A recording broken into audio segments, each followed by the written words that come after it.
ونعوذ بالله من شرور أنفسنا ومن سيئات أعمالنا من يهده الله فلا مضل له ومن يضلله فلا هادي له أشهد أن لا إله إلا الله وحده لا شريك له وأشهد أن محمدا عبده ورسوله فيا أيها الذين آمنوا اتقوا الله حق تقاته ولا تموتن إلا وأنتم مسلمون ويا أيها الناس اتقوا ربكم الذي خلقكم من نفس واحدة وخلق منها زوجها وبث منهما رجالا كثيرا ونساء واتقوا الله الذي تساءلون به والأرحام إن الله كان عليكم رقيبا ويا أيها الذين آمنوا اتقوا الله وقولوا قولا سديدا يصلح لكم أعمالكم ويغفر لكم ذنوبكم ومن يطع الله ورسوله فقد فاز فوزا عظيما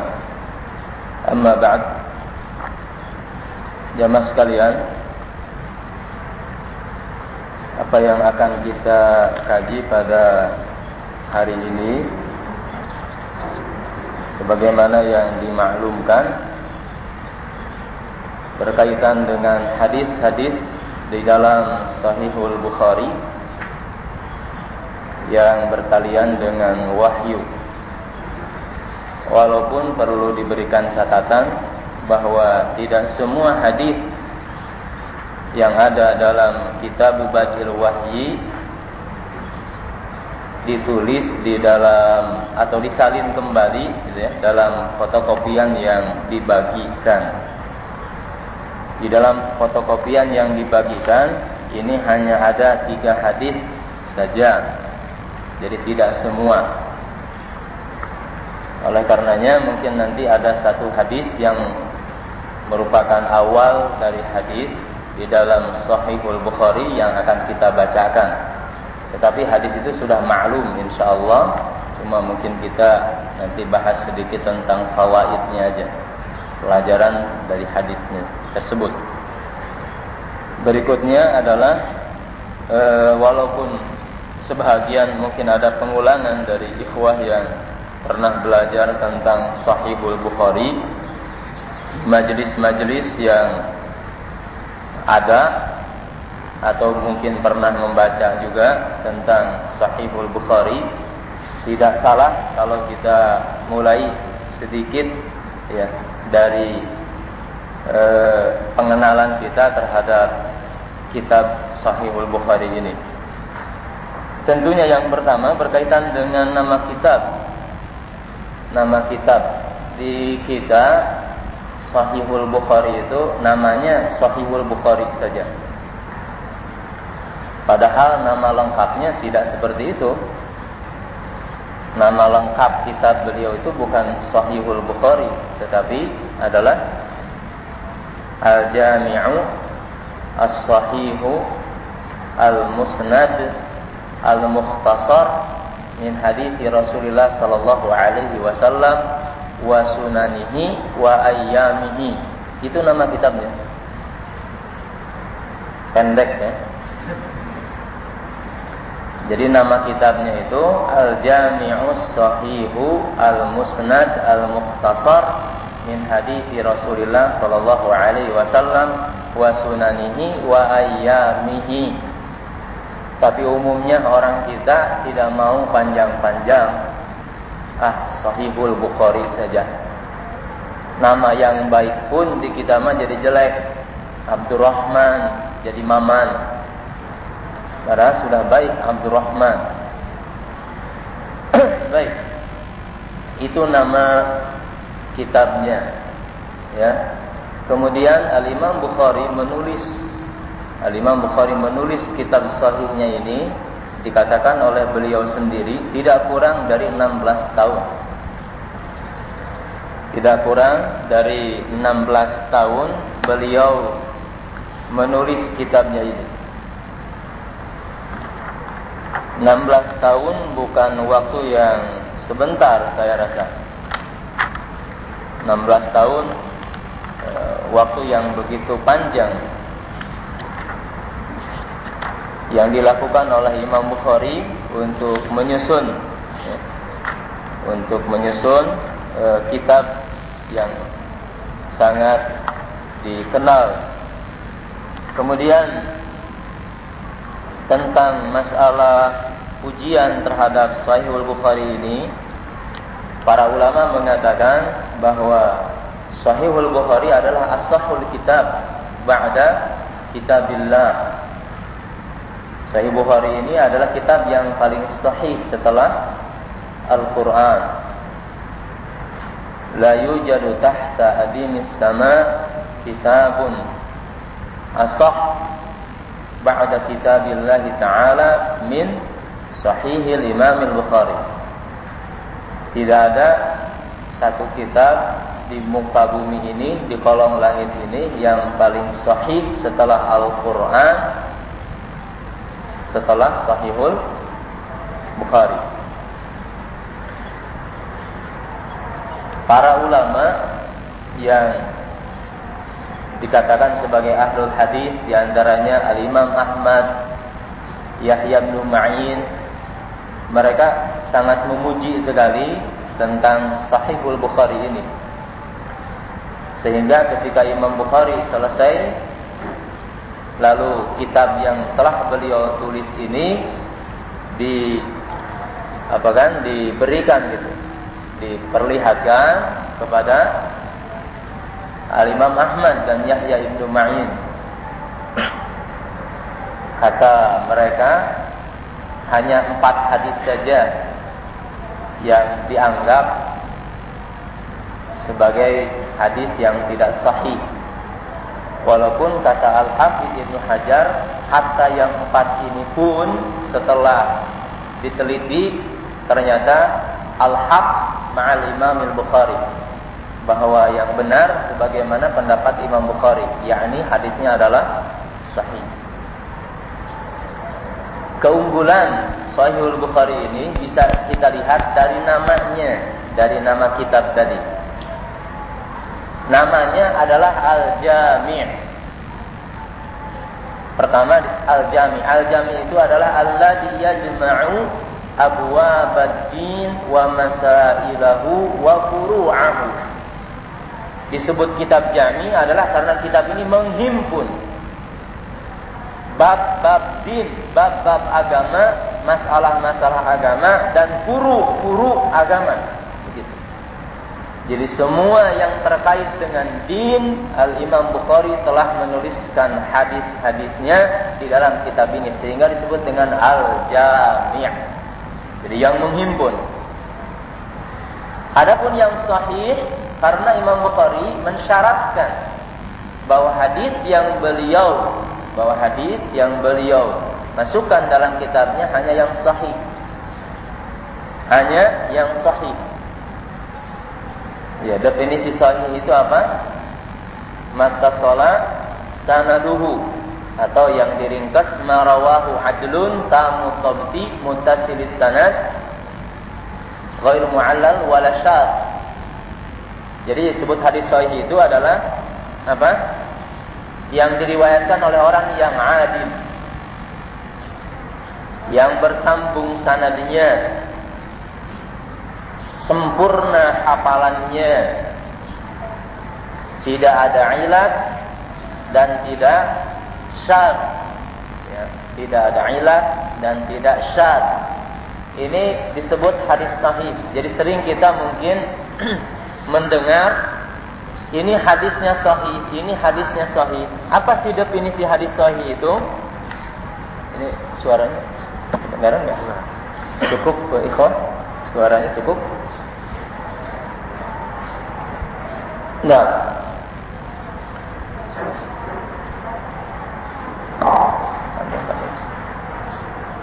ya, jadi disebut hadis sahih itu adalah kalau sanadnya bersambung, atau tadi periwayatnya adil, rawinya adalah adil, marawahu adil. Yang disebut dengan adil itu apa? Yang disebut dengan adil itu adalah orang muslim, baligh, aqil, gitu kan?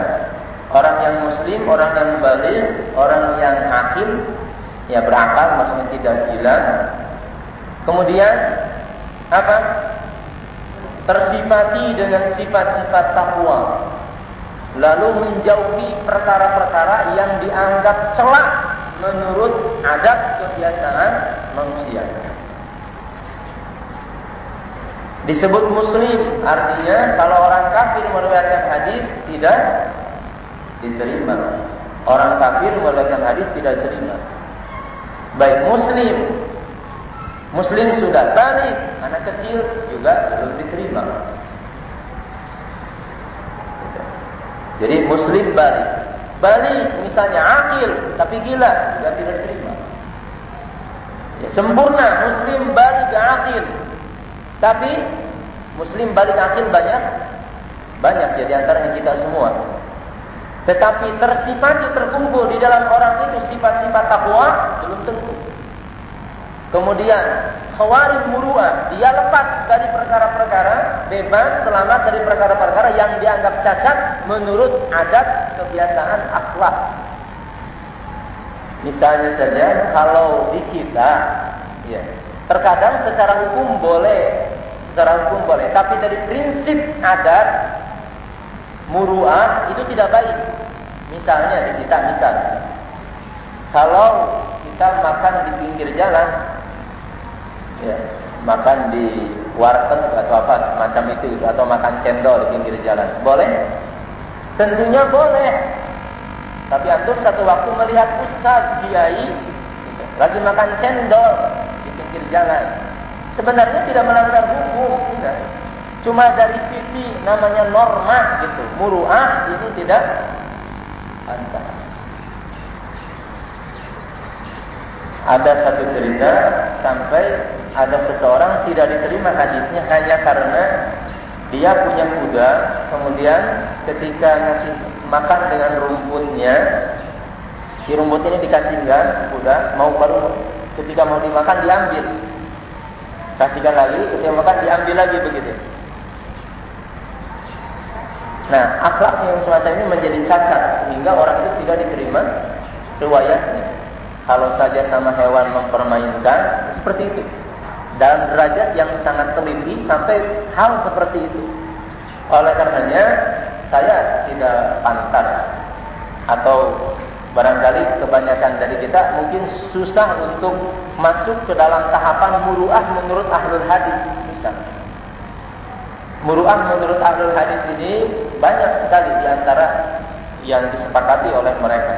Misalnya dalam libas, ya dalam berpakaian saja itu pakaiannya ya sesuai dengan darajat ahlul hadis mesti.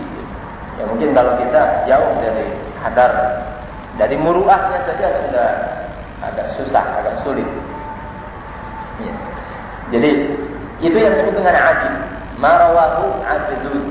Marawahu adlun. Orang fasik tidak diterima riwayatnya. Ahlul bid'ah tidak diterima riwayatnya. Itu karena adalahnya tidak terjamin. Jadi mesti muslim, baligh, aqil, ketakwaannya ya, diakui ya oleh banyak orang, kemudian akhlaknya, muru'ahnya terjaga dan terpelihara. Sampai gerak-gerik gitu ahlul hadis itu dicatat, sehingga kita di dalam konteks tradisi ahlul hadis banyak mustalah, banyak istilah-istilah. Banyak istilah-istilah yang berkaitan dengan apa? Dengan adalah, dengan keadilan seorang rawi. Jadi mau tidak mau gitu. Sehingga catatan misalnya, kalau ada ahlul hadis, dia ini pernah berbicara salah dalam masalah qadar, lalu tidak jelas taubatnya, maka ada catatan rumiya bil qadar. Jadi beliau tertuduh orang yang memahami kabar secara salah. Sebab pada masa itu ada prinsip yang menyalahi akidah Ahlus Sunnah wal Jamaah tentang masalah qadar. Di antaranya diwakili oleh Qadariyah, kemudian Jabariyah, kemudian sebahagian Mu'tazilah. Jadi itu dicatat sampai saat ini ada. Kalau kita baca seorang rawi biografinya, catatan adalahnya misalnya rumiya bil qadar, rumiya bit tasyayyu'. Ya, dia dituduh dengan tasyayyu'. Tasyayyu' itu apa?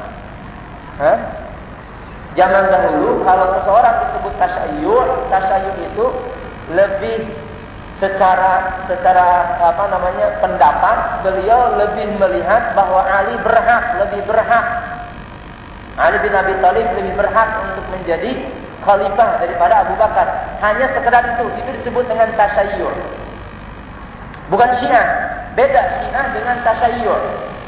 Jadi konsep tasyayyu' zaman dahulu adalah orang yang melihat secara ilmu bahwa sesungguhnya Ali bin Abi Thalib lebih berhak. Itu tasyayyu' zaman dahulu. Sehingga jangan disalahartikan. Misalnya dalam Sahihul Bukhari ada orang yang dianggap sebagai orang tasyayyu', tertuduh dengan sedikit tasyayyu'. Tasyayyu' zaman dahulu adalah dari segi prinsip orang itu melihat bahwa Ali lebih berhak menjadi khalifah daripada Abu Bakar. Tapi tidak mengkafirkan Abu Bakar. Tidak mengkafirkan Umar. Tidak melaknat. Cuma hanya dari sisi pendapat beliau melihat bahwa Ali yang paling berhak. Itu saja. Itu tasyayyu'. Oleh karenanya jangan heran. Di sini suka salah paham.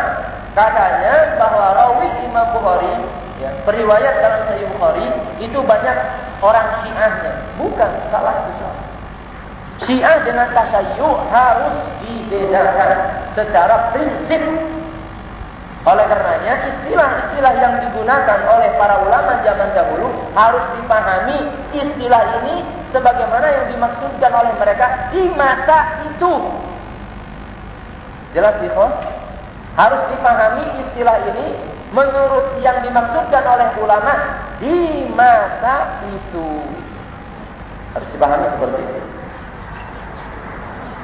Ya, sehingga tidak pantas ketika ada orang misalnya Syiah sekarang, lalu kita sebut tasyayyu'. Enggak. Bukan tasyayyu', itu sudah Syiah.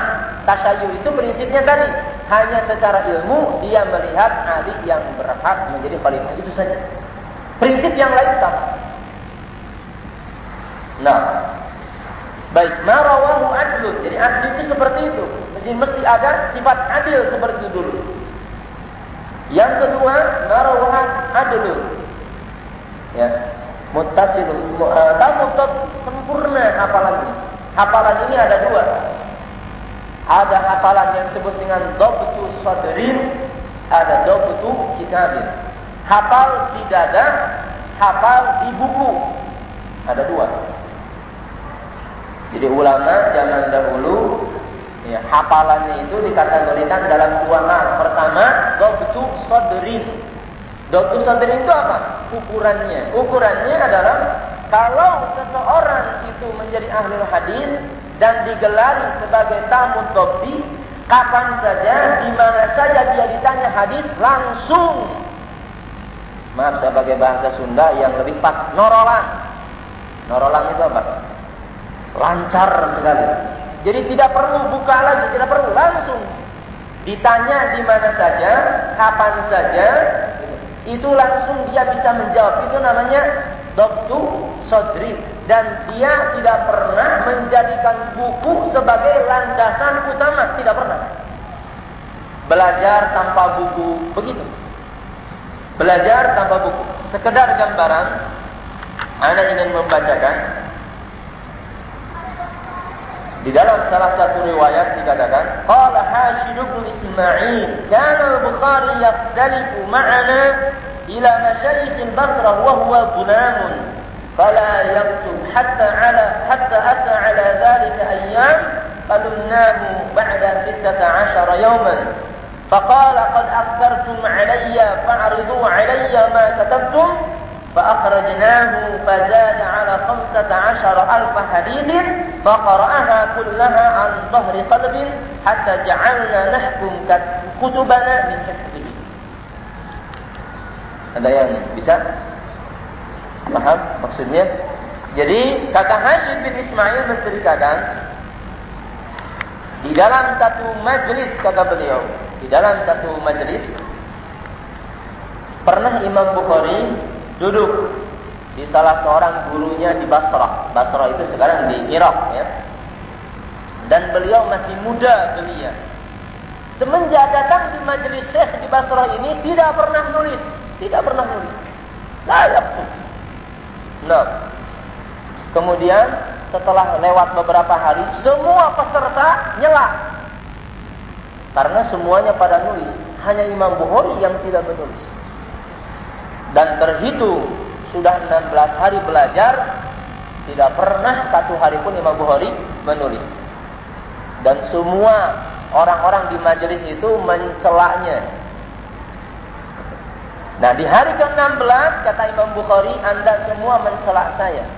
Coba katanya, apa yang sudah Anda tulis, tolong semua yang Anda tulis ini Anda bacakan di luar kitab Anda.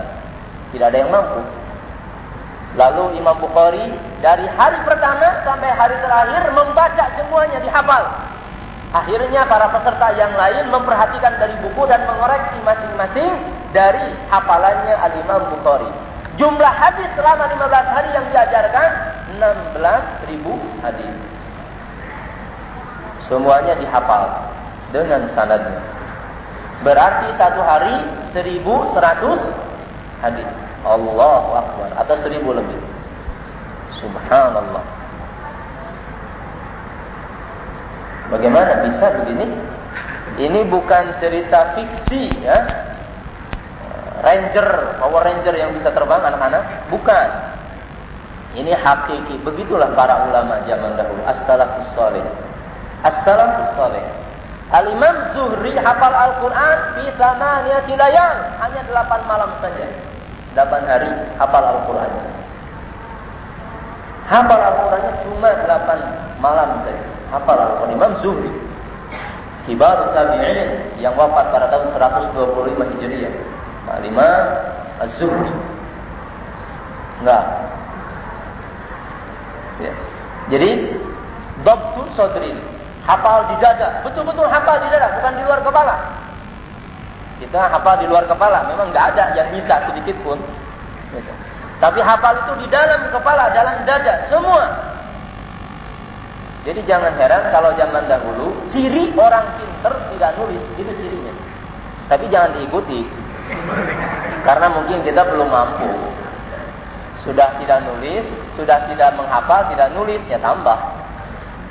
Ya, zaman dahulu orang tidak menulis ciri bahwa orang itu adalah, sebab dulu tradisi para ulama tidak nulis. Tradisi para ulama tidak nulis. Tidak nulis. Tradisinya itu belajar itu tidak nulis. Semuanya itu langsung. Tradisinya. Oleh karenanya di antara imam ahlul hadis itu ceritanya itu mirip-mirip seperti cerita Al-Imam Al-Bukhari. Seperti itu. Nah. Tadi marawahu abdun tamu dhabti, ya. Sempurna hafalannya, hafalan di dada, ditanya di mana saja. Sampai Imam Bukhari ditanya di Basrah, itu ceritanya banyak sekali. Ya. Jadi hafal di dada itu kapan saja ditanya dia hafal. Dhabtu kitab yang kedua, hafal kitab. Jadi hafal juga, tetapi landasan utamanya dia ada dalam kitab. Nah, orang yang seperti ini, kalau hafalannya seperti ini, iktimadnya, landasannya, dasarnya dengan kitab, maka jika kitabnya hilang, maka hafalannya, hadisnya ini dipertanyakan. Jika kitabnya terbakar, jika kitabnya dicuri, gitu, maka ini riwayatnya perlu ada mutaba'ah, perlu ada syawahid, perlu dikuatkan. Kalau landasan daripada periwayatan hadisnya berlandasan kepada kitabnya, berlandasan pada bukunya. Kalau bukunya terbakar atau dicuri orang atau hilang, maka riwayatnya sebelum buku itu dicuri sahih. Riwayatnya setelah buku itu dicuri belum tentu, dicarikan dulu riwayat yang menjadi penguatnya. Jelas? Oleh karenanya misalnya terkadang seorang ahlul hadis itu hadisnya diterima ketika dia di Kufah, karena pada masa itu bukunya masih ada. Tapi setelah pindah ke Mesir, riwayatnya diperhatikan dulu, karena setelah di Mesir bukunya tidak ada, hilang. Jadi jangan aneh, satu hadis diterima, lainnya tidak. Ya, gitu. Dhabtu kitab. Kita dhabtu apa? Dhabtu sadrin atau dhabtu kitab? Ya. Kemudian sanadnya bersambung, ya. Kemudian tidak ada cacat dan tidak ada syadz.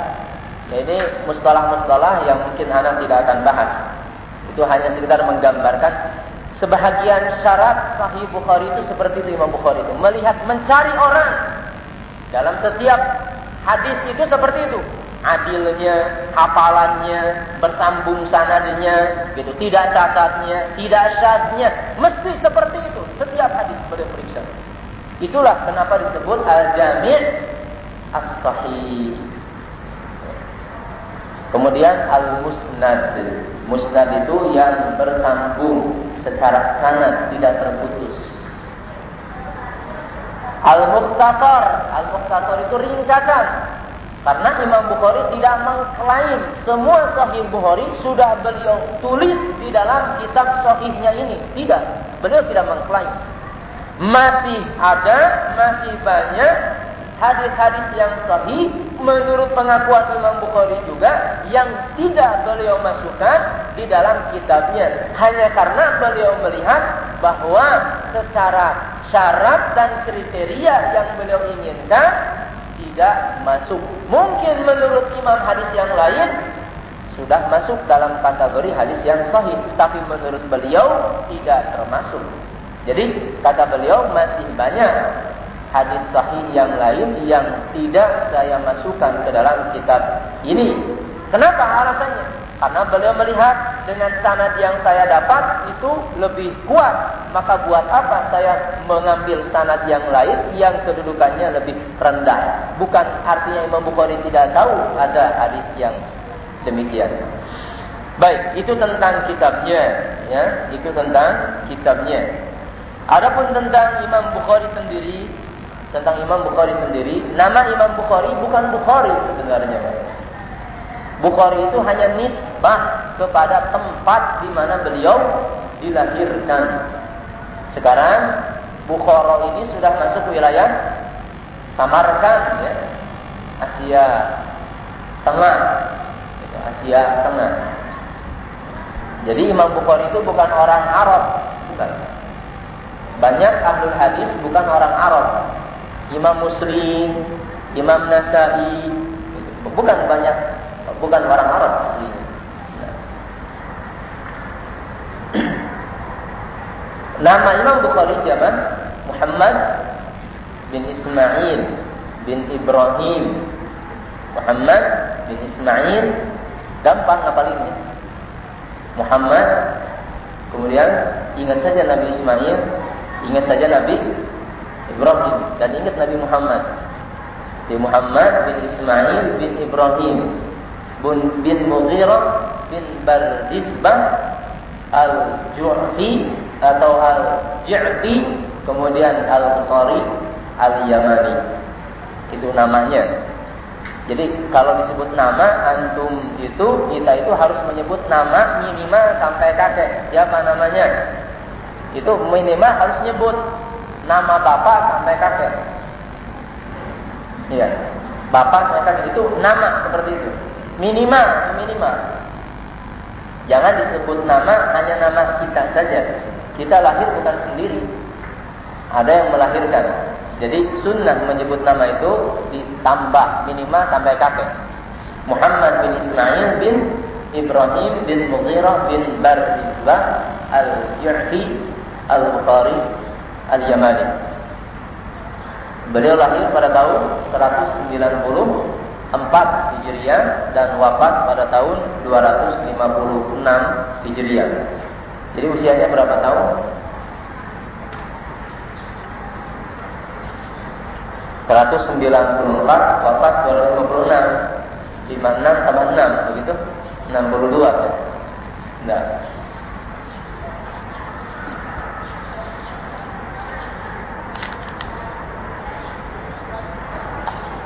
Al-Imam Al-Bukhari, jamaah sekalian, Al-Imam Al-Bukhari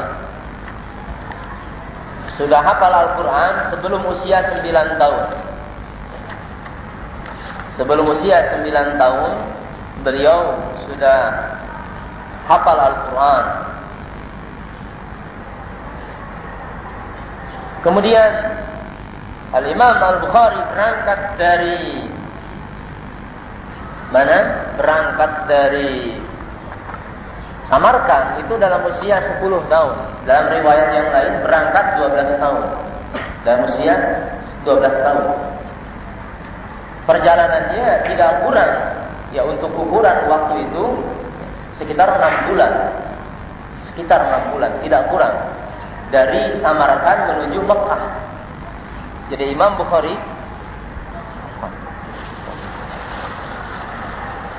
Al-Imam Bukhari itu selama 6 bulan minimal ya,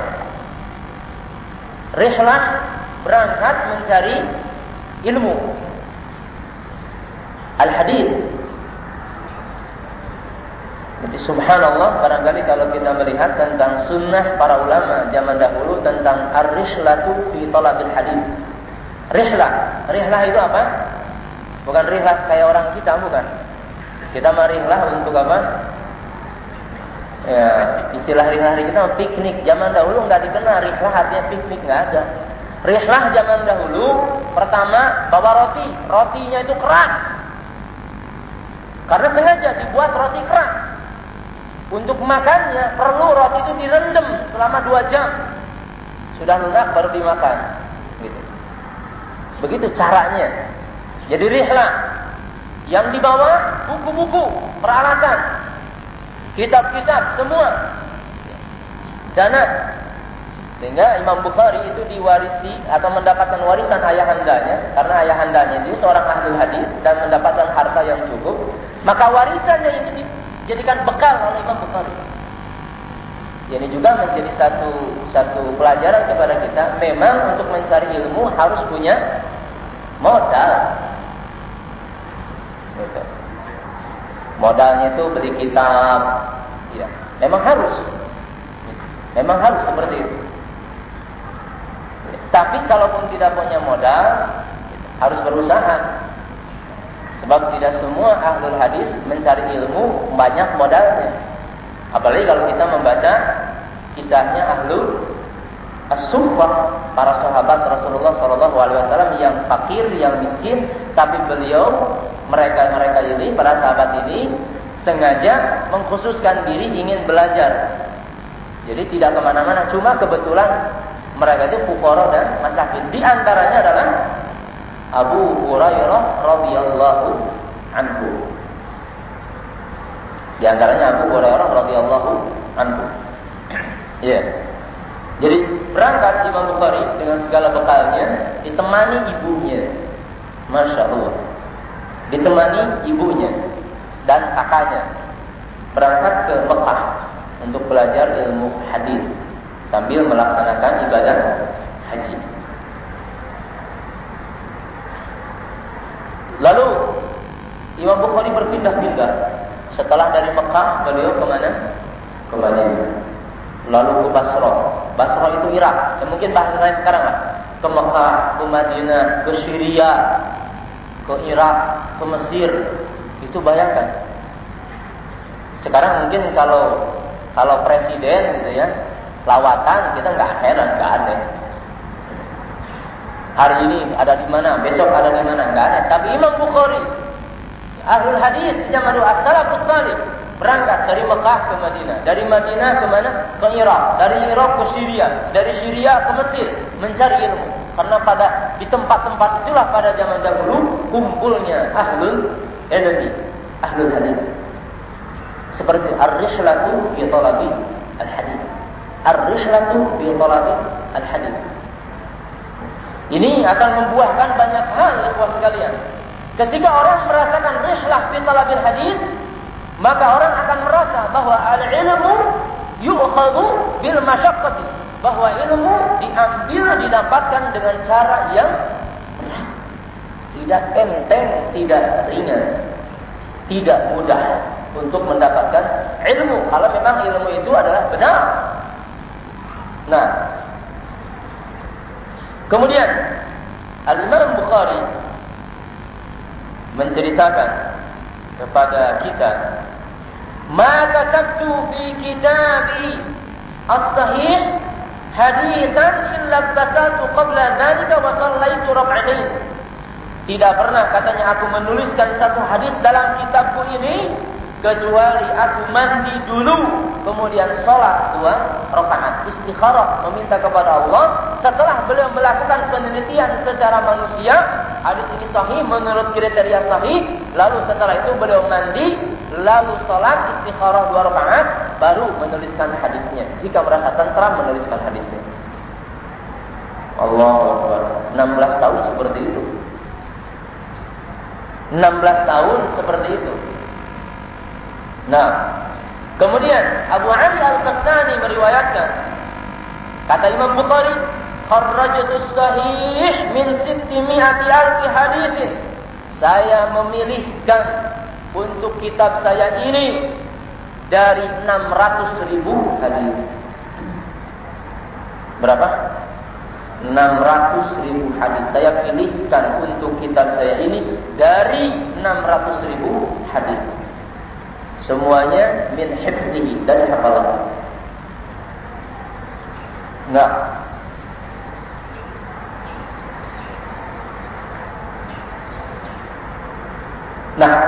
Pak Imam Bukhari juga menceritakan kepada kita yang mendorong beliau menulis.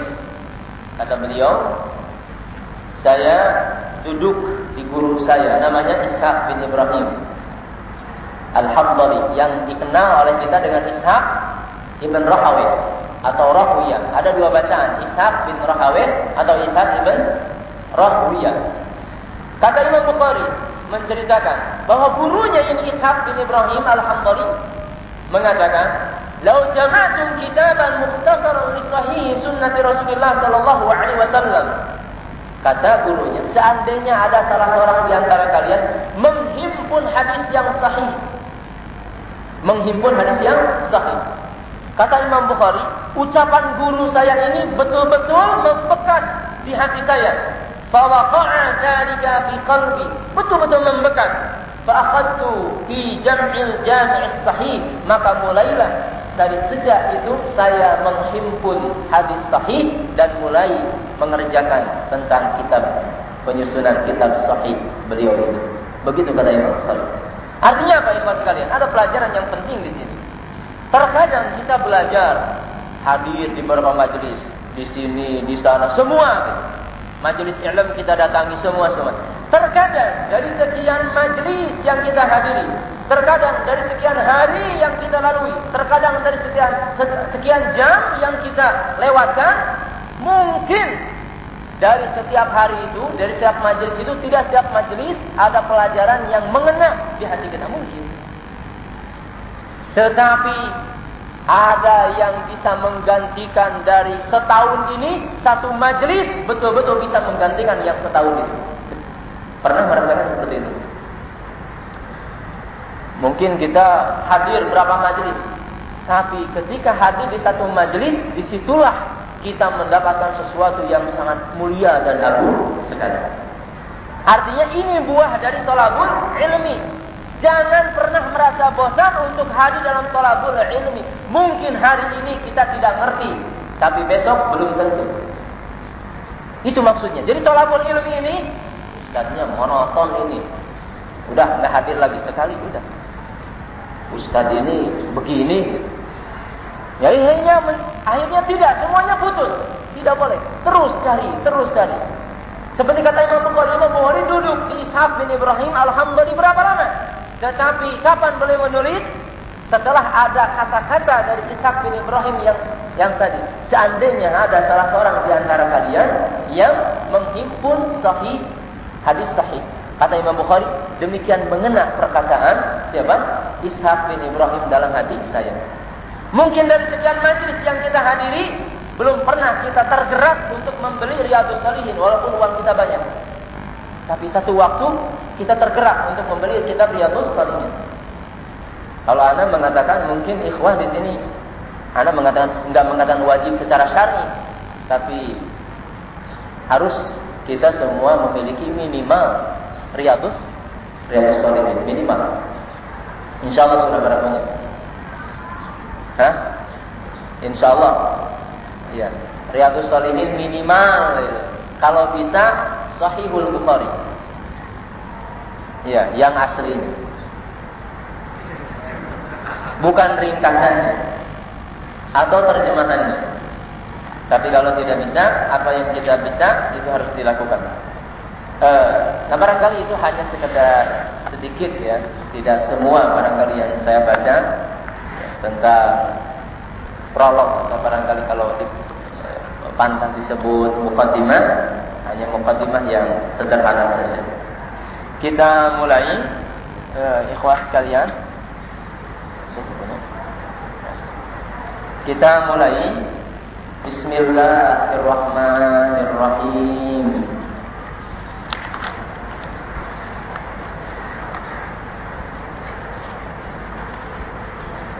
Ada pertanyaan nggak sebentar di antum?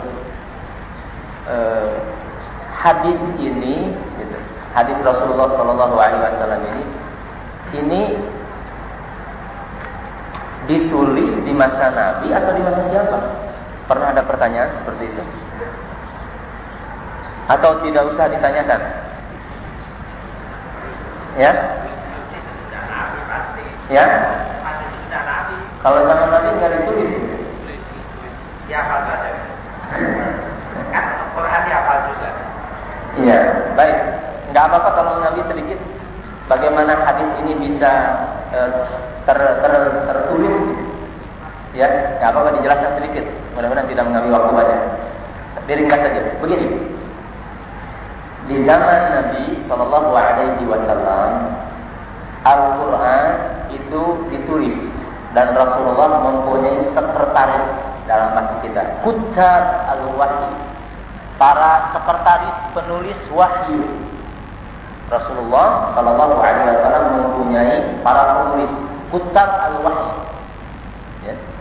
Di antaranya adalah Ubay bin Ka'ab, itu di antara penulis, kemudian Muawiyah bin Abi Sufyan, di antaranya. Ini para sahabat ini, Zaid bin Thabit menuliskan ya, semua Al-Quran ditulis. Rasulullah menugaskan secara khusus. Disinilah letak hadis Abu Sa'id Al-Khudri radhiyallahu anhu dalam Sahih Muslim ketika Rasul mengatakan, "La taktubu anni syai'an ghairal Qur'an. Faman kataba anni syai'an ghairal Qur'an falyamshuh." Begitu kata Rasul. Jangan pernah kalian menulis apapun dari aku selain Al-Quran. Jangan. Siapa saja yang menulis selain Al-Quran, maka hapus. Tidak boleh. Jelas? Ini Rasulullah tegaskan. Pertama, ditujukan kepada orang-orang yang tidak punya kemampuan menulis, supaya tidak salah menulis. Ditujukan kepada para penulis wahyu, bahwa mereka tidak boleh menulis kecuali Al-Quran saja. Lalu setelah demikian, bahwa di kalangan para sahabat yang tidak termasuk para penulis wahyu Al-Quran, ada sahabat-sahabat dengan sepengetahuan Rasulullah Sallallahu Alaihi Wasallam pun mereka diberikan izin untuk menulis hadis-hadis Nabi Sallallahu Alaihi Wasallam. Di antaranya adalah Abdullah ibn Amr. Abdullah ibn Amr yang dikenal dengan Sahifah As-Sahifah As-Sadiqah. Di antaranya juga adalah Abu Hurairah radhiyallahu anhu. Sampai Abu Hurairah mengatakan, "Makana ahadun aktsar minni haditsan min Abdullah bin Amr fa innahu yaktubu mana aktub." Tidak ada yang lebih banyak dari aku dalam meriwayatkan hadis dari Abdullah bin Amr. Dia sering sekali, banyak sekali menulis apa yang tidak aku tulis. Itu yang dikenal dengan As-Sahifah As-Sadiqah. Diketahui oleh Nabi Sallallahu Alaihi Wasallam. Demikian juga Ali bin Abi Thalib mempunyai catatan. Demikian pula Abu Bakar. Demikian juga para sahabat yang lain mempunyai catatan-catatan berdasarkan pengetahuan atau sepengetahuan Nabi Sallallahu Alaihi Wasallam. Lalu hadis yang tadi mafhumnya apa? Jangan menulis apapun dari aku untuk Al-Quran. Itu tadi. Siapa saja yang tidak punya kemampuan menulis, siapa saja yang tidak punya kemampuan membedakan mana Al-Quran dan mana hadis, maka larangan berlaku bagi orang seperti itu. Tidak berlaku mutlak dan umum. Siapa saja tidak boleh menulis atau siapa saja boleh menulis. Dengan demikian, bahwa baik Al-Quran maupun hadis sudah dicatat sejak zaman Nabi Sallallahu Alaihi Wasallam. Cuma harus kita maklumi tentunya sistematika pencatatan di zaman Nabi jangan diberikan gambaran sebagaimana sistematika pencatatan di zaman kita seperti ini. Sebab sering orang salah memahami. Apa yang dipahami sekarang lalu dipotretkan dan digambarkan seperti di zaman Nabi dengan pemahaman sekarang oleh kita. Itu salah. Ya, jadi tidak bisa kita mengartikan seperti itu. Oleh karenanya, maka pencatatan-pencatatan itu berlaku di dalam kertas dari daun, di dalam batu, ya, di dalam pelepah kurma, atau yang dianggap bahwa itu merupakan catatan ma'ruf, ma'lum, dan yang mengiringi proses pencatatan hadis seperti kisahnya Umar bin Khattab radhiyallahu anhu ketika Abu Musa al-Ash'ari radhiyallahu anhu bertamu kepada Umar bin Khattab dan meminta izin 3 kali.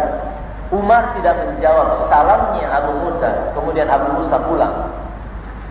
Setelah pulang, kemudian Umar bin Khattab keluar dan memanggil Abu Musa. Ya, bahasa kitanya, kenapa Anda pulang? Kata Abu Musa, saya istadzantu talatan falam ta'dzanni. Saya minta izin salam 3 kali kepada Anda, tapi Anda tidak mengizinkan saya masuk. Saya mendengar Rasulullah SAW mengatakan, "Man ista'zana minkum salatan wa lam ya'zan lahu falyarji'," atau kama qala alaihi salatu wassalam.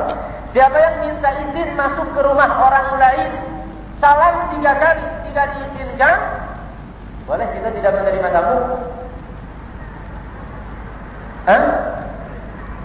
Katanya harus memuliakan tamu. Man kana yu'minu billahi wal yawmil akhir falyukrim dhaifahu. Tapi kata Nabi, siapa yang minta izin ke rumah orang lain 3 kali lalu tidak diizinkan, apakah dimafhumi boleh kita tidak menerima tamu? Atau telepon? Nggak usah dijawab, biarin aja. Sama telepon dengan tamu? Apalagi lihat handphone. Wah, ini orangnya yang mau nagih, nggak usah dijawab. Boleh tidak menerima tamu? Boleh. Apalagi kalau tamu itu datang tidak minta izin dahulu, tidak ada pemberitahuan. Jadi secara hukum boleh dan tidak melanggar prinsip muliakan tamu. Muliakan tamu itu kalau sudah datang ya jangan ya, udah sama mampu. Nah kemudian kata Umar bin Khattab, la ta'tiyanna bi syahid aw bi rajul. Kamu harus membawa orang sebagai saksi atas apa yang kamu katakan. Abu Musa merasa ketakutan. Lalu beliau mencari orang. Didapatkannya Abu Sa'id al-Khudri radhiyallahu anhu di masjid. Dan beberapa sahabat yang lain. Kata Abu Musa al-Ash'ari, aku tadi minta izin kepada Umar karena Abu Musa itu begitu datang ke masjid merasa ketakutan sekali. Ya, terlihat. Tapi diceritakan oleh Abu Sa'id al-Khudri, kami melihatnya seperti orang ketakutan. Setelah begitu kata Abu Sa'id al-Khudri, kuntu asgharuhum. Saya orang yang terkecil pada saat Rasulullah mengatakan hadis ini. Lalu Abu Sa'id Al-Khudri datang bersama Abu Musa dan memberikan kesaksian. Setelah selesai, Umar mengklarifikasi. Kata Umar, "Amma inni lam attahimka." Saya tidak menuduh Anda wahai Abu Musa orang berdusta mengatakan hadis bukan hadis Nabi. Tidak semacam itu. Walakinni akhaf an yataqawwala an-nas an Rasulillah bighairi ilmin. Tapi saya khawatir kalau tidak diperketat, orang-orang akan dengan mudah mengatakan hadis yang tidak berasal dari Rasul, lalu mengatakan qala Rasulullah sallallahu alaihi wasallam. Kenapa? Karena pada zaman sahabat tabi'in, begitu dikatakan qala Rasulullah, semuanya sudah mendengar, taat, tidak ada kata-kata yang lain, tidak ada yang melanggar, tidak ada. Kalau sudah qala Rasulullah, sudah.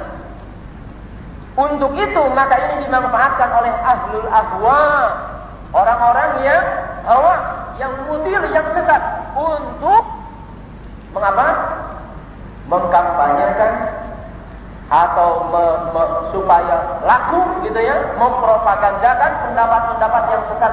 Semua memakai qala Rasulullah. Semua orang yang berpolitik mengatakan qala Rasulullah, semua. Sampai pedagang pun semua. Ada yang mengatakan al-badinjan dawa'u kulli syai'. Pedagang terong di pasar bawa 10 karung tidak laku-laku. Lalu katanya Rasul bersabda terong itu obat segala penyakit. Hah? Iya, jadi banyak ya. Karena kalau disebut qala Rasul, Masya Allah, qala Rasul semuanya memperhatikan. Coba kalau kita baca kitab yang berkenaan dengan hadis-hadis palsu, itu diantara motivasinya adalah karena kalau dibacakan qala Rasul, betapa ihtimam, perhatian orang yang mendengar itu sangat luar biasa. Berbeda dengan di kita. Hadis Rasul kan belum tentu benar maksudnya seperti itu. Walaupun hadisnya sahih. Kalaupun sahih, harus melalui penafsirannya. Kayak kita seperti ulama yang benar-benar paham begitu. Enggak, maksudnya bukan seperti itu. Pasti suruh baca hadisnya, ya kan dari terjemahan aja cukup memahaminya. Salah. Sampai ada anak-anak ya karena semangat gitu. Itu mengambil hukum istinbat dari terjemahan, salah, tidak bisa. Ya, tidak bisa. Ada anak-anak kemarin, ya maklum karena semangat, kemudian baru anak-anak, dia menanyanya sambil memponis. Ustaz katanya arti din itu kan Islam. Iya. Kata saya, iya betul. Arti din itu adalah Islam. Coba katanya tolong, gimana tafsirnya? Lakum dinukum waliyadin. Ini kan untuk orang kafir. Bagi kamu Islam kamu begitu, bagi saya Islam saya. Ya Allah, ente jangan dulu memponis kemudian menggiring orang seperti yang ente inginkan. Iya, salah satu arti din itu adalah Islam, betul. Tapi tidak semua arti din itu Islam. Iya, jadi itu karena apa? Bacanya dari mana? Ya kan itu dari salah. Baik, itu di zaman Nabi, zaman sahabat. Jadi penulisan hadis ya, berlaku terus, berlangsung dengan proses yang tadi. Ada mulai sebagian sahabat itu memberikan satu syarat ketika orang memeriwayatkan hadis. Anak katakan tadi, proses pencatatan hadis berlangsung dengan ada koreksi-koreksi dari sikap para sahabat semacam itu. Kemudian masa tabi'in juga demikian diawali pada masa siapa? Khalifah Umar bin Abdul Aziz. Khalifah Umar bin Abdul Aziz. Itu pada awal abad kedua. Awal abad kedua. Karena Umar bin Abdul Aziz itu sebentar sekali. Karena usia beliau pada itu sekitar 40 tahunan. Ya. Jadi meninggalnya pada usia 40 tahun. Dan menjadi khalifah itu sebentar sekali. Umar bin Abdul Aziz meminta kepada imam ahlul hadis di zamannya yang bernama Muhammad bin Muslim bin Ubaidillah bin Abdullah bin Syihab Az-Zuhri, yang kita kenal dengan Imam Az-Zuhri. yang wafat pada tahun 125 Hijriah, meminta kepada beliau untuk menghimpun hadis-hadis Rasulullah Shallallahu Alaihi Wasallam. Apa maksudnya? Apa hadis Rasul tidak tercatat? Tercatat. Tetapi pada masa itu pencatatan tidak sistematis. Umar bin Abdul Aziz ingin pencatatan hadis itu sistematis. Artinya hadis-hadis Rasul dipisahkan dari ucapan sahabat. Jelas? Jadi bukan dimulai pencatatan hadis di masa Umar bin Abdul Aziz. Sehingga orang orientalis mengatakan dalam jangka 100 tahun hadis dibiarkan terlunta-lunta, tidak dicatat. Ini salah besar. Umar bin Abdul Aziz meminta kepada Muhammad bin Muslim Ibnu Syihab Az-Zuhri hanya untuk sistematikanya saja, agar hadis yang sudah terkumpul tadi dipisahkan antara hadis Rasul dengan ucapan sahabat, sehingga orang bisa membedakan. Ya, sehingga orang bisa membedakan ini hadis Rasul dan ini ucapan sahabat. Lalu dimulailah dari semenjak awal abad kedua ini penulisan hadis berdasarkan klasifikasi. Kalau hadis ini berasal dari Rasul, khusus dalam kitab yang disebut dengan musnad namanya. Lalu kalau dari sahabat dipisahkan, kalau dari tabi'in dipisahkan. Ini berlangsung sampai abad ketiga, di mana lahir para ahlul hadis, yaitu Imam Bukhari, Imam Muslim, Imam Abu Dawud dan lain sebagainya. Disinilah mulai hadis-hadis ini disistematikan lebih sempurna lagi. Sistematikanya saja. Kalau zaman dahulu hanya hadis Nabi aja dikumpulkan. Nah, pada abad ketiga hadis Nabi ini dipilah-pilah. Hadis tentang wudu khusus wudu, hadis tentang haid khusus haid, hadis tentang jihad khusus jihad, hadis tentang yaumul akhir kiamat, tentang akhlak, dipisah-pisahkan sistematikanya saja. Selesailah abad ketiga dalam pensistematikaan masalah hadis. Jelas? Sistematikanya saja. Pencatatannya sudah berlangsung dari zaman Nabi, sahabat, tabi'in, demikian.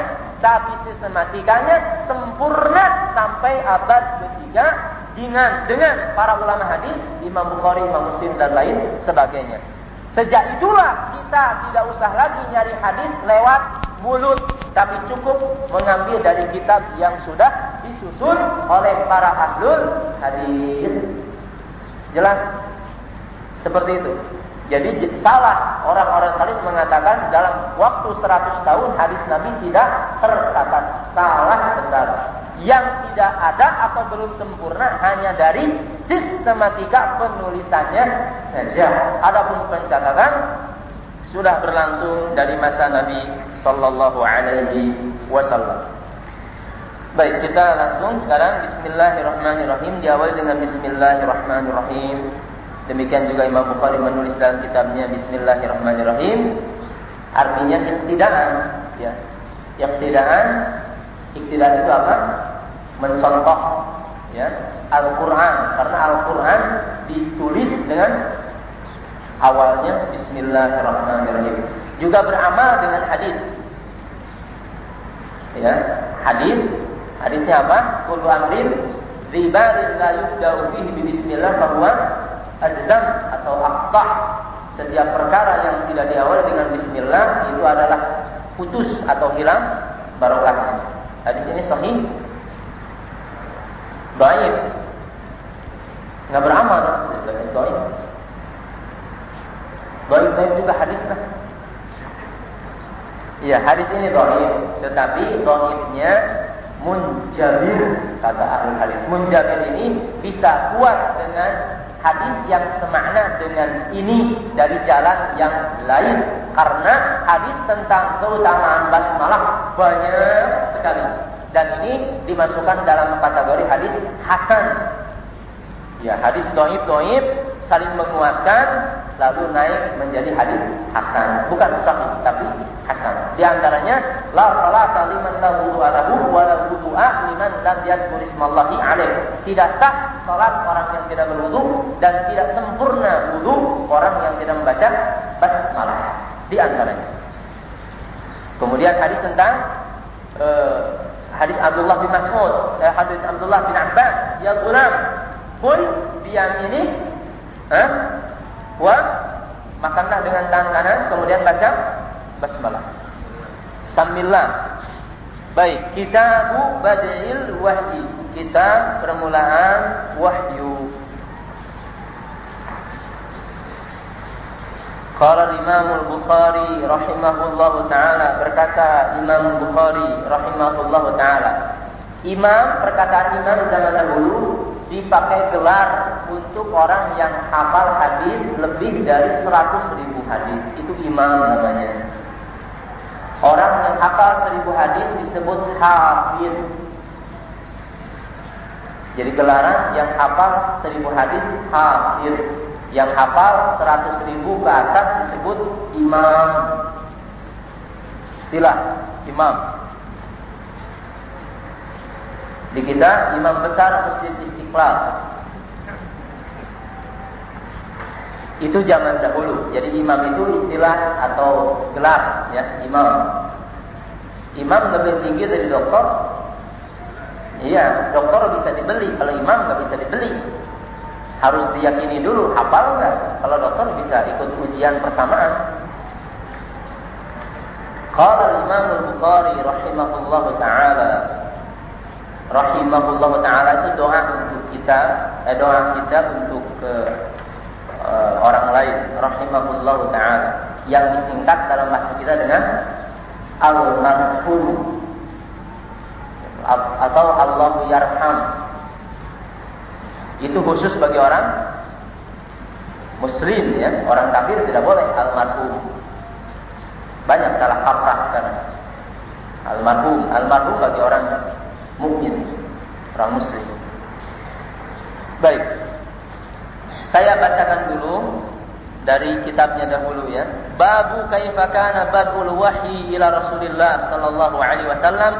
Bab bagaimana permulaan wahyu kepada Rasulullah sallallahu alaihi wasallam, wa qaulillahi jalla dzikruh, dan firman Allah taala di dalam surat An-Nisa ayat 163, inna auhayna ilaika kama auhayna ila nuhin wan nabiyyin min ba'di. Sesungguhnya kami mewahyukan kepadamu sebagaimana kami telah mewahyukan kepada Nuh dan nabi-nabi sesudahnya. Ini surat An-Nisa ayat 163. Intinya Imam Bukhari ingin beristidlal bahwa wahyu bukan perkara baru, tetapi wahyu ini telah juga Allah turunkan kepada para nabi sebelum Nabi Muhammad sallallahu alaihi wasallam. Di antaranya surat An-Nisa 63. Ya. Lalu berikutnya adalah hadis yang pertama. Kalau hadis yang di fotokopian antum itu hadis yang kedua. Hadis yang pertama ana baca, tolong diperhatikan saja. Qala Imam Al-Bukhari haddatsana Al-Humaydi Abdullah bin Zubair qala haddatsana Sufyan qala haddatsana Yahya bin Sa'id Al-Ansari قال أخبرني محمد بن إبراهيم التيمي أنه سمع علقمة بن وقاص الليثي يقول سمعت عمر بن الخطاب رضي الله عنه على المنبر قال سمعت رسول الله صلى الله عليه وسلم يقول إنما الأعمال بالنيات وإنما لكل امرئ ما نوى فمن كانت هجرته إلى دنيا يصيبها أو إلى امرأة ينكحها فهجرته إلى ما هاجر إليه. Hadisnya sudah dimaklumi, ya, sudah didengar semuanya, sudah lama. Hadis innamal a'malu binniyat kita sudah dengar zaman dahulu, tapi mungkin sanadnya. Apa penting kita membaca sanad? Penting. Apa diantara kepentingannya? Ini buang-buang waktu saja. Buang-buang waktu saja. Yang penting kan hadisnya. Udah saja langsung innamal a'malu binniyat. Daripada baca sanadnya lebih panjang, 3 baris. Hadisnya cuma 2 baris, kurang malah. Yang kita pelajari kan bukan sanad tapi hadis. Ngapain baca sanad? Begitu? Atau gimana? Iya, penting ikhwas sekalian kita baca sanad. Yang pertama, kita menghargai jasanya para ulama zaman dahulu. Kita tahu harga sebuah ilmu. Kita mengakui fadilah keutamaan orang lain. Jangan dikira hadis yang kita baca sekarang ini ada langsung di kita. Tidak, itu melalui perjuangan. Sebagaimana kita katakan tadi, Imam Bukhari berangkat dari Bukhara ke Mekah itu mencari hadis. Ya minimal lah kita sebut namanya. Kan seperti itu. Itu fadilah yang pertama. Fadilah yang kedua, keutamaan yang kedua, ma'rifatu tabaqat ar-ruwah. Kita mengenal level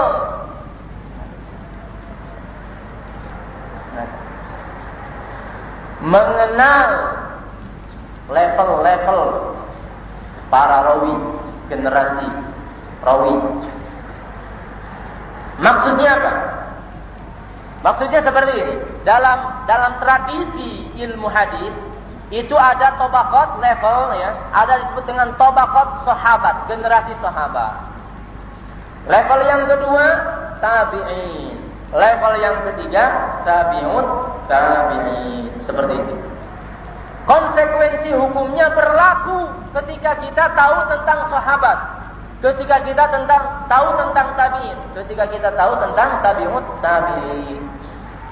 Kalau hadis ini dikatakan oleh Abdullah bin Umar saja, tidak dikatakan oleh Rasul, berarti hadis ini dikatakan oleh sahabat. Hadisnya bukan hadis marfu namanya nanti, tetapi hadis mauquf.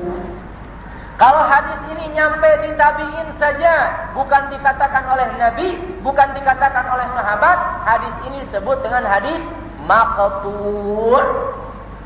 Untuk itulah tidak bisa kita mengatakan hadis-hadis yang penting bahasa Arab atau dhaif hadis, tidak bisa, karena ada konsekuensi hukumnya. Beda apa yang dikatakan dan disabdakan oleh Rasul dengan yang dikatakan oleh sahabat, dengan yang dikatakan oleh tabi'in, sehingga penamaan setiap hadis dari level-level tadi berbeda sekali. Hadis yang disabdakan oleh Nabi marfu, dikatakan oleh sahabat mauquf, dikatakan oleh tabi'in maqtu', begitu. Dikatakan oleh orang-orang kita mungkin desas-desus karena nggak ada sandarannya. Iya. Semua tadi mempunyai konsekuensi hukumnya. Disebut marfu, konsekuensi hukumnya apa? Disebut mauquf, apa? Disebut maqtu', apa? Begitu. Kalau nanti hadis ini mauquf, oh gambaran kita, berarti hadis ini tidak disabdakan oleh Nabi. Hadis ini maqtu', oh ini tidak nyampe kepada Nabi, tidak nyampe juga kepada sahabat, hanya dikatakan oleh tabi'in. Jelas? Jangan ketuker. Ada yang mengatakan Ibnu Taimiyah itu adalah muridnya Muhammad Abdul Wahab. Iya. Itu Ibnu Taimiyah itu muridnya Abdul Wahab. Jauh-jauh Abdul Wahabnya abad 13, Ibnu Taimiyah mah abad ke-7. Mana sejaman, boro-boro. Ketemunya kapan? Ya. Jadi orang suka salah paham. Ini karena kita tidak tahu generasi. Ya. Dulu ketika saya belum tahu, ditanya, Muhammad bin Abdul Wahab itu generasi siapa? Saya bilang tabi'un tabi'in. Ya. Padahal kita tahu kan, yang disebut sahabat siapa? Itu ada definisinya. Yang disebut tabi'in siapa? Yang disebut tabi'un tabi'in siapa? Itu ada definisinya. Sehingga kita akan tahu nanti inilah ahlul hadis itu, masya Allah. Kalau antum belajar hadis, Allahu Akbar, agung sekali. Karena begitu diqqahnya, begitu telitinya, sehingga tahu orang ini di mana letaknya. Sehingga kalau ada sanad, hadis ini enggak sahih, kelihatan. Dari sanadnya aja udah ketahuan. Ini tabi'in, bagaimana bisa mengatakan dari Nabi? Enggak mungkin. Hadisnya disebut hadis dengan munqati', terputus. Karena ada yang dia buang dari generasi sahabat. Begitu caranya. Jadi jangan heran. Ya. Jangan heran kalau ahli hadis melihat sejarahnya. Karena tahu dia, ini tabi'in, tidak mungkin bertemu dengan Nabi. Kalau yang bertemu dengan Nabi sahabat, makanya hadis ini terputus sanadnya karena tabi'in membuang sahabat. Disebutlah hadis munqati. Hadis munqati itu termasuk hadis yang Dhaif karena membuang sahabat. Mestinya hadis itu nyambung. Tabi'in, kemudian tabi'in, lalu sahabat langsung kepada Nabi. Begitu caranya. Jadi pengenalan tentang sanad amat penting karena kita akan tahu tingkatan-tingkatan rawi, termasuk sahabat kan, tabi'in kan, atau tabi'ut tabi'in. Nah, faidah yang ketiga, keutamaan yang ketiga dari belajar sanad adalah tahu murid dan guru. Ya. Sezaman atau tidak, seperti itu. Sezaman atau tidak? Murid dan guru, sezaman atau tidak, seperti itu. Mengatakan muridnya, lihat dulu apakah dia sezaman atau tidak. Contoh misalnya, sering orang salah gitu. Ini pentingnya kita memahami tentang tingkatan-tingkatan rawi. Imam Bukhari lahir tahun berapa tadi? 194. Apakah Imam Bukhari bertemu dengan Imam Malik? Kenapa kita mengatakan tidak? Karena Imam Malik wafat pada tahun 179 wafatnya. Imam Bukhari baru lahir tahun 194. Ada orang saking semangatnya, dulu saja imam ini berbeda pendapat. Diskusi Imam Bukhari dengan Imam Malik. Oh, hebat sekali. Iya, lihat Imam Syafi'i gitu. Imam Syafi'i sampai debat dengan siapa begitu yang tidak pernah ketemu. Imam Malik dengan Imam Abu Hanifah. Imam Malik dengan Imam Abu Hanifah sezaman tapi tidak ketemu. Imam Abu Hanifah di Basrah, di Kufah, di Irak. Imam Malik di Madinah. Sezaman tapi tidak ketemu. Dulu saja pertentangan dengan Imam Malik dan Abu Hanifah itu hebat sekali. Enggak ketemu gimana? Jadi harus ilmu. Nah, orang ahli hadis itu begitu tahu gitu. Oh, ini orang bohong, enggak berdasarkan ilmu. Nah, sehingga di kalangan ahli hadis ada tradisi hifdz sanad wafayat, menghafal tahun kelahiran dan tahun wafat rawi. Sampai saat ini ada kitab khusus tentang wafayat, khusus wafatnya semua ahli hadis ada di situ sejarahnya. Jadi tidak bisa dipalsukan. Hadis ini terputus, iya lihat nih orang ini nggak ketemu, gimana bisa meriwayatkan? Dalilnya itu wafatnya. Nah, oleh karenanya penting membaca sanad. Seperti hadis hubul waton minal iman, tanyakan sanadnya, itu nggak ada sanadnya. Gitu. Jadi kita nggak menghargai apapun tidak ada sanadnya, nggak ada harganya, tidak ada harganya. Ibnu Sirin mengatakan al-isnadu minad din. Sanad itu bagian dari din. Laulal isnad laqala man syaa ma syaa. Kalau tidak ada sanad, orang akan mengatakan apa saja. Ya, dia tidak punya sandarannya, makanya ngomongnya ceplas-ceplos aja. Ya, tapi orang yang tahu tanggung jawab, dia akan mengatakan, dari mana ya saya berdalil ini? Mesti dia punya sandaran yang jelas. Nah, faidah sanad yang lain diantaranya ana bacakan.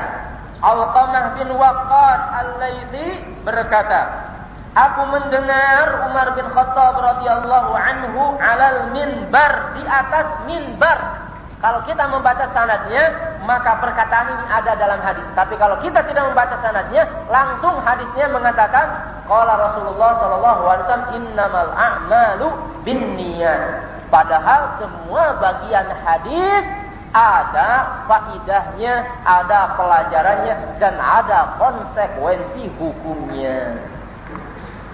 Bagaimana tidak? Seperti misalnya dikatakan di sini, Alqamah bin Waqqas. Nah, ini faidah daripada sanad sendiri.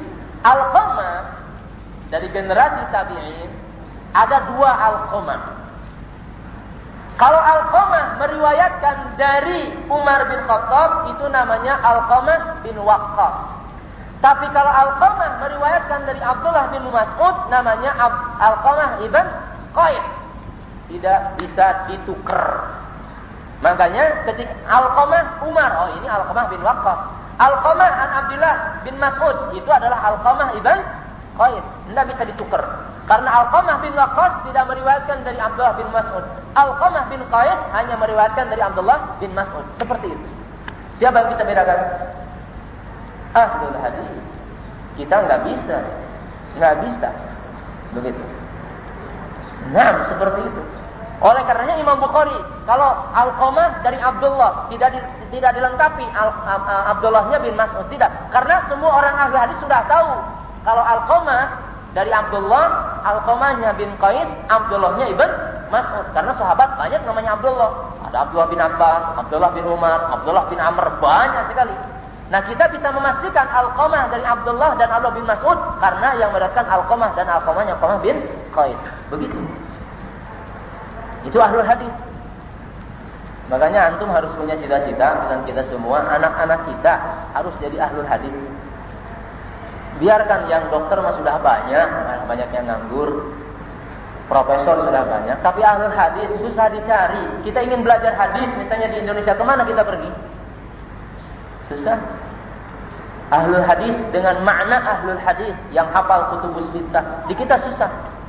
Di tempat yang lain masih ada, di Mauritania masih banyak ahlul hadis yang hafal kutubus sittah. Jangan heran. Tapi di kita susah. Yang hafal bulughul maram aja susah. Yang hafal al-arba'in nawawiyah saja susah, kan seperti itu. Sudah begitu, kalau ngomong Rasulullah bersabda, hadisnya tidak dibaca, kemudian artinya saja, lalu di ujungnya kurang lebih begitu. Mana coba pertanggungjawaban kita? Coba pertanggungjawaban kita mana? Untuk kepada ilmu itu kan tidak ada sama sekali. Iya, enteng kalau mengatakan qala Rasul itu enteng. Rasul bersabda, "Raja'na minal jihadil asghar ila jihadil akbar." Nanti populer di bulan Ramadan ini. Katanya ketika Rasul dari pulang dari perang Badar, Rasul mengatakan kita baru kembali dari jihad kecil menuju jihad besar. Hadis itu adalah dhaif hadis itu. Kan sudah populer, kepopuleran belum tentu dijadikan standarisasi bahwa hadis itu adalah sahih, belum tentu. Baik. Kemudian kata Alqamah, aku mendengar. Nah, ini juga faedah. Aku mendengar, artinya bahwa dasar ilmu diantaranya harus didasarkan kepada sama mendengar. Karena mendengar ini langsung dari orangnya, tidak memakai perantara. Sami'tu artinya mendengar itu langsung. Aku mendengar Umar bin Khattab radhiyallahu anhu, Umar bin Khattab alal minbar, di atas minbar. Ini penyebutan semacam ini punya faedah dan punya pelajaran, punya hukum seperti itu. Mimbar apa yang dimaksud? Mimbar Rasulullah sallallahu alaihi wasallam. Nah, ini kalau kita membaca hadis, mimbar Rasul itu seperti apa? Baca hadis yang lain. Di antaranya Imam Bukhari meriwayatkan dalam berbagai bab, di antaranya bab Jumu'ah, bab salat, dan bab alamat nubuwah, tentang menceritakan mimbar Nabi sallallahu alaihi wasallam. Diceritakan dengan lengkap oleh Imam Bukhari bahwa asalnya mimbar Nabi itu dari pohon kurma,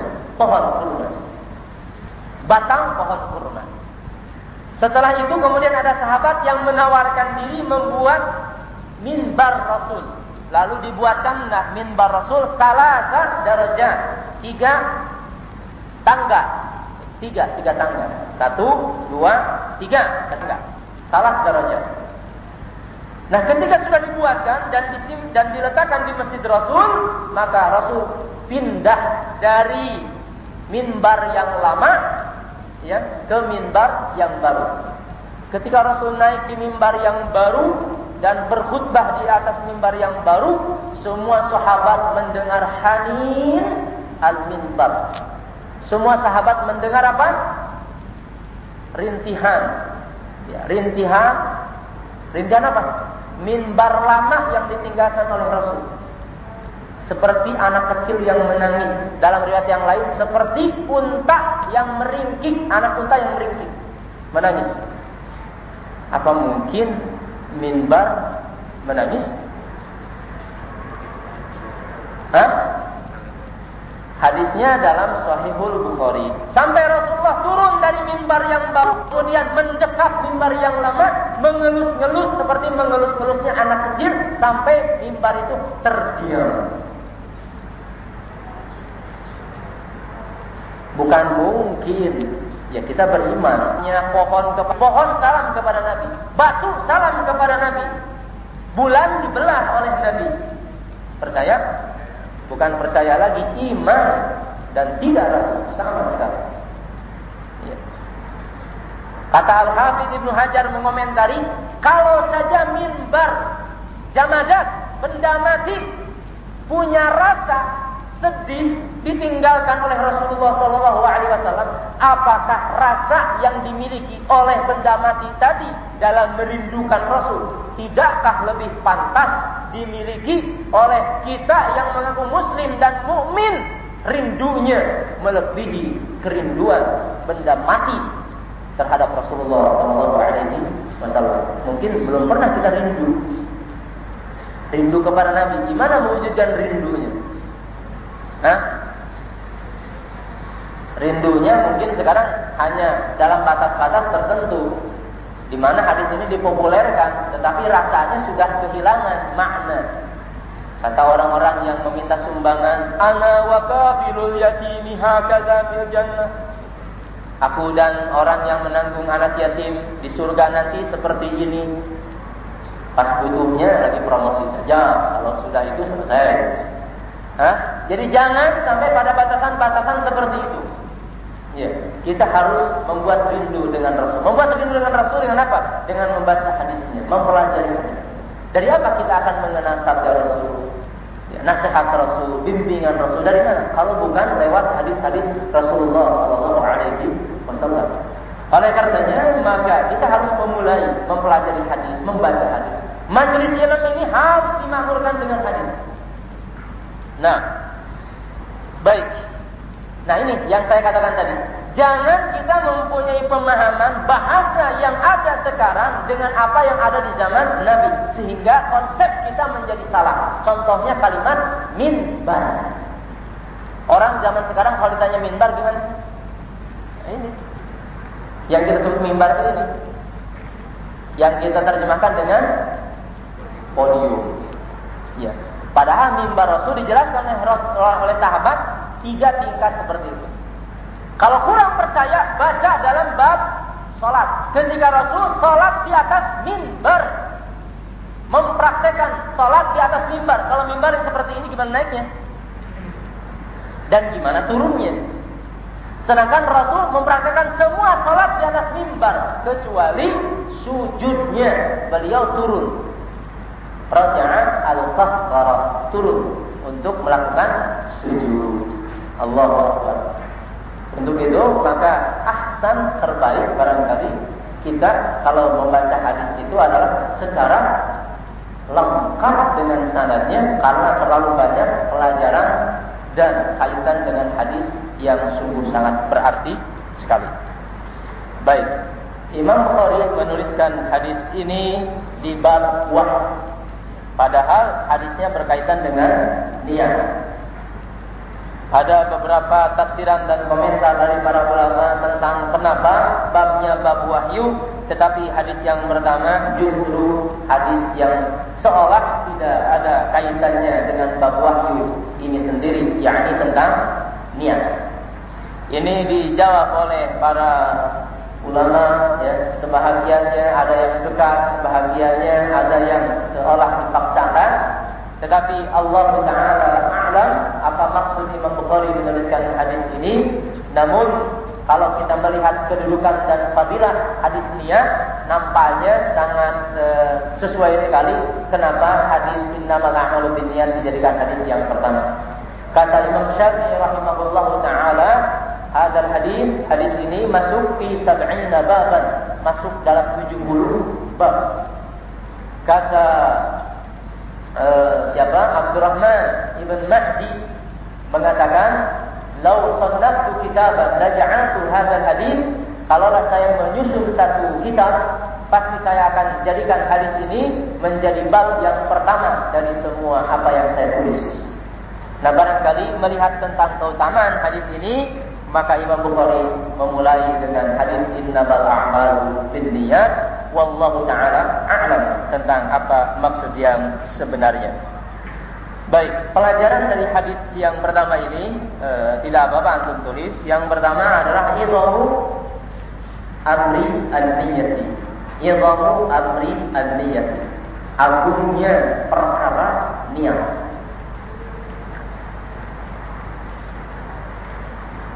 Agungnya perkara niat.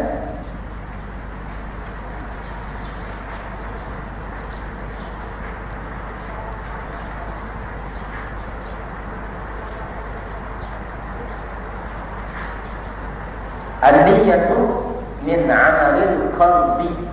Niat itu merupakan amal qalb. An-niyatu min amali al-qalbi. Niat itu merupakan atau bagian dari amal hati. Jadi hati itu punya amal. Amalnya itu khasyah, takut, inabah, tawakal, khauf, roja. Itu amalnya hati. Termasuk di antara amal hati ini adalah niat. Sehingga ada hadis mengatakan niyatul mu'min apa? Khairun min amalihi. Niat seorang mukmin jauh lebih baik dari amalnya. Betul? Udah nggak usah beramal, niat saja sudah kadang lebih baik begitu.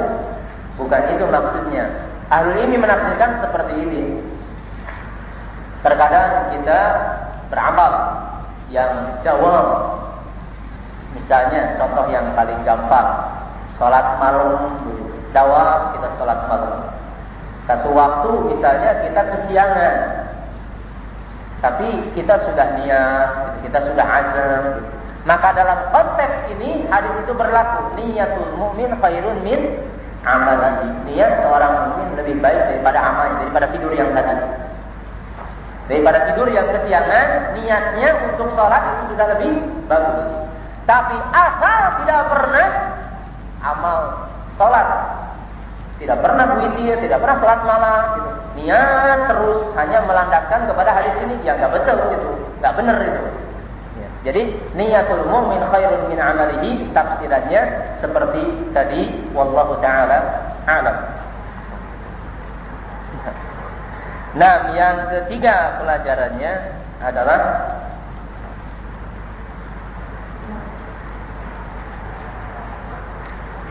kam min amalin saghirin tukabbiruhu an-niyyah. Banyak amal kecil menjadi besar karena niat. Kam min amalin saghirin tukabbiruhu an-niyyah. Banyak amal kecil menjadi besar karena niat. Dan sebaliknya, banyak amal yang besar menjadi kecil karena niat. Ada contohnya? Ada. Apa contohnya amal kecil karena niat jadi gede? Amal kecil kemudian jadi gede karena niat. Misalnya dalam hadis dikatakan oleh Rasulullah sallallahu alaihi wasallam, kana iman kana qablakum imra'atun. Di zaman atau rajul, ada di masa sebelum kalian seseorang yang kehausan. Fa wajada aw panazala fi bi'rin. Kemudian dia turun ke sumur. Fasyariba minhu, lalu minum. Ketika naik mendapatkan kalban yalhad min syiddati al-atash, mendapatkan seekor anjing yang menjulurkan lidahnya karena kehausan. Dalam riwayat Imam Muslim itu adalah imra'ah baghiyah, wanita penzina yang kehausan tadi. Kemudian turun ke sumur mendapatkan air, naik ke atas mendapatkan anjing, kehausan, turun dia ke bawah lalu ngambil air, ya. Kemudian bawa dengan sepatu dia, dengan sendal dia sampai dia robek, kemudian diberikan kepada anjing. Rasulullah SAW mengatakan bahwa Allah Subhanahu wa ta'ala dengan amal ini menyelamatkan dia dari api neraka. Allahu Akbar. Itu niat amal kecil menjadi besar karena apalagi contohnya kata Rasul, imatatul adza anil tariqi minal iman, menjauhkan kotoran yang mengganggu di jalan itu bagian dari iman. Minta sumbangan di jalan mengganggu atau mempermudah? Nah, tapi kan untuk maslahat kaum muslimin. Hah? Baik, serahkan kepada antum jawabannya. Iya. Banyak amal besar menjadi kecil juga karenanya. Contohnya di dalam riwayat Imam Ahmad dan riwayat Imam Tirmidzi, kata Rasul, awwalul khalqi tus'ar bihimun nar yaumal qiyamah salasa. Makhluk pertama yang dipanggang di api neraka nanti ya di hari kiamat 3 orang. Pertama alimun, yang kedua qariun, yang ketiga mujahidun. Dalam riwayat Muslim ditambah adalah orang yang berinfak. Itu di antara makhluk yang akan dipanggang di api neraka pertama. Orang-orang baik semua ternyata. Ulama, qari, mujahid, terus orang yang berinfak. Kalau begitu kita jangan jadi ulama, jangan membaca Quran, jangan berjihad, dan jangan berinfak. Bukan seperti itu. Tapi ada niat yang salah. Sehingga dalam hadis tadi dijelaskan rinciannya. Orang alim ternyata ilmunya ini hanya sekedar untuk menjadi jalan memuluskan sehingga dia populer dan disebut ulama, disebut ustaz, disebut kiai. Iya, jadi hanya untuk disebut alim, ini alim. Kemudian qari membaca Quran hanya sampai pada tahapan supaya disebut qari. Mujahid hanya disebut supaya pemberani gitu. Orang infak supaya disebut dermawan. Iya. Itu harus kita perhatikan. Terus pelajaran yang lain.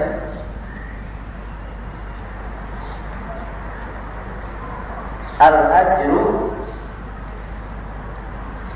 qad yu'ajjalu fid dunya.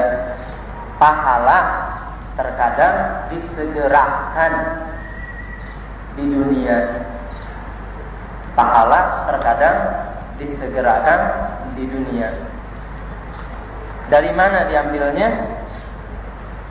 Dari perkataan Rasul, "Faman kana hijratuhu ila dunya yusibuha." Kalau orang hijrahnya karena dunia, maka dunia akan dia dapatkan. Jadi terkadang pahalanya didahulukan di dunia, di akhirat tidak dapat apa-apa. Bahkan bisa mendapatkan siksa.